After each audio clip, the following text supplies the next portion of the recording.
Hi, we've had a number of requests for a lesson on these prepositions.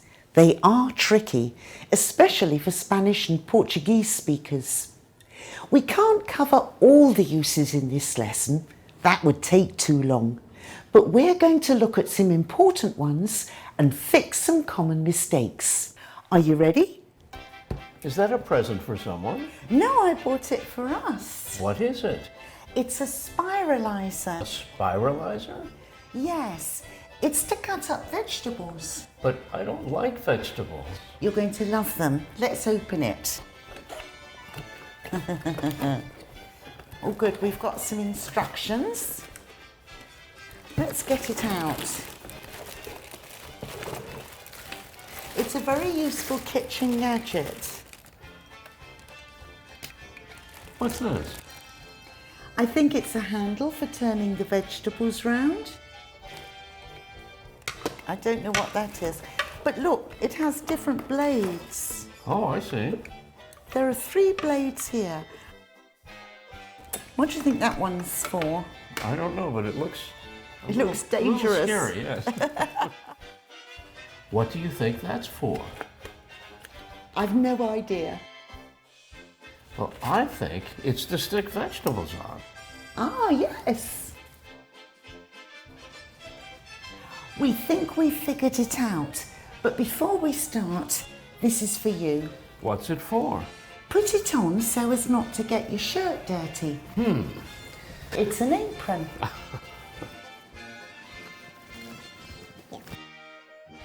So I'm going to cut the end of this zucchini. Uh-huh. And now you can put it on there. Okay. I think you have to press hard to make it work. Should we try? Yes. Is it working? Nothing's You're turning in happening. the wrong direction. There we go. Is it working? Yeah.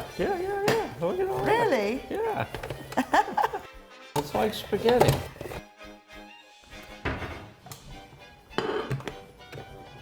Oh, Jay. Big spirals. This is the spirals. Look.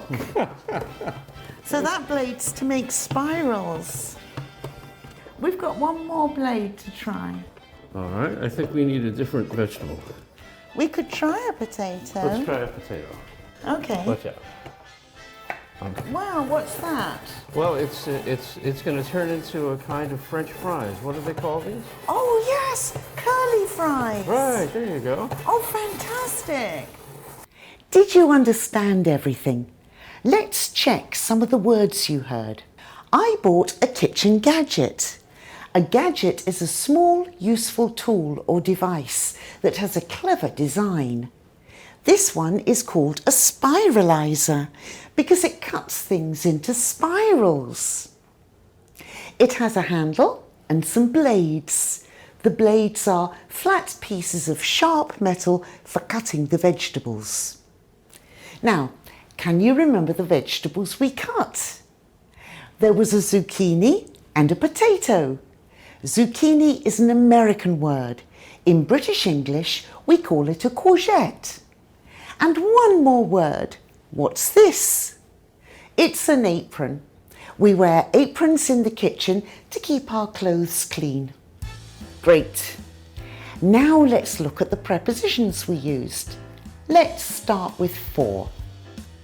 Is that a present for someone? No, I bought it for us. We use for to say who something is intended for. I'm not going to give the spiralizer to someone else. It's for us. Before we start, this is for you. This is for you. You can say this when you give someone something, especially something that's helpful. We often use for when we're helping. Oh, it's quite hard. Well, let me do that for you. Okay. Well, let me do that for you. Okay. So here's a useful expression for when you're offering help. And you can use for when you're asking for help too. Okay, could you cut some for me? Yes, I'm going to cut the end of this zucchini. Hey, could you cut some for me? I could just say, could you cut some? But notice I added for me. We often add for me to requests like this. Try it and your English will probably sound more natural. Now what about to? We can use to when we're giving things as well, but the meaning is a little different. Give the instructions to me. I'll explain them to you. Give the instructions to me. I'll explain them to you. To means towards or in the direction of in these examples. So for was more about helping, but to was about the direction something goes. Okay, let's look at another way we use for. What's this? I think it's a handle for turning the vegetables round. We use for to explain the purpose of something. The purpose of the handle is turning the vegetables. The blades are for cutting the vegetables. The apron is for keeping Jay's shirt clean. And when you want to know the purpose of something, ask, what's it for? This is for you. What's it for? Put it on so as not to get your shirt dirty. What do you think that's for? I've no idea. You can ask about the reason for an action in the same way. What did you buy that for? I don't like vegetables. What did you buy that for means why did you buy it? Explain your reasons. What did you buy that for? I don't like vegetables. But vegetables are good for you. Now here's the thing. For isn't the only preposition we use to talk about purposes and reasons like this. What's the other one? Yeah, it's to. What is it? It's a spiralizer. I bought it for cutting up vegetables. A spiralizer? Yes, it's to cut up vegetables. These sentences mean the same thing, but notice the construction is different. After for, we use a gerund, an ing form that's a noun. And after to, we use the infinitive form of the verb. Use this one to cut potatoes, and this one to cut courgettes or zucchinis. You could also say in order to here. The meaning is the same, but in order to is more formal. Here's another example. I need the instructions to know what to do. I need the instructions in order to know what to do. These sentences mean the same thing. If you want to be explicit or extra clear, say in order to. But generally, in spoken English, we just say to. Now, are you ready for one more? So as to. It means the same as to and in order to. So this sentence is possible as well. But normally we use so as to in the negative. We say so as not to. This is for you. What's it for? Put it on so as not to get your shirt dirty. Put it on so as not to get your shirt dirty. Great. Let's have a quiz and check what you remember.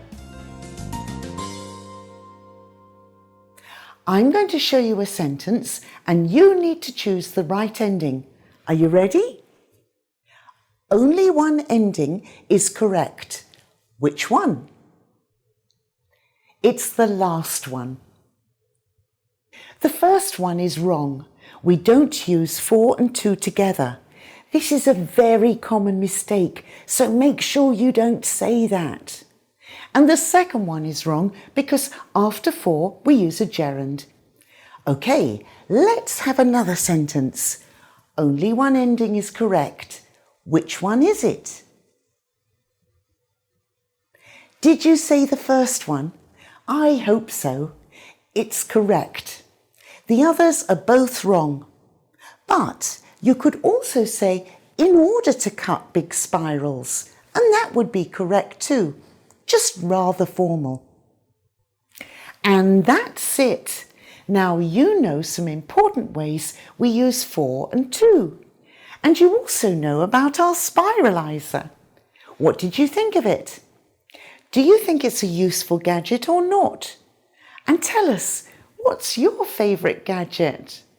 Perhaps it's a kitchen gadget, or maybe it's another kind of tool or device. What do you use it for? Let us know in the comments. So what have you done here? This is your first batch of spiralized vegetables. You're going to love it. It's curly fries. Curly fries. Let's see what it tastes like. They're probably not good for us. They look a little overdone, though. Well, you don't have to have them if you don't want them. These are very good. Good job. You guys should have some of these. Unfortunately, we can't share curly fries with you, but something we can share is our lessons. You'll find more than 100 different video lessons at our Simple English Videos website and on our YouTube channel, so make sure you subscribe. And if you found this lesson useful, please share it. Also, sign up for our newsletter so we can tell you about our live classes. I'll put details in the description below. So until next week, bye now.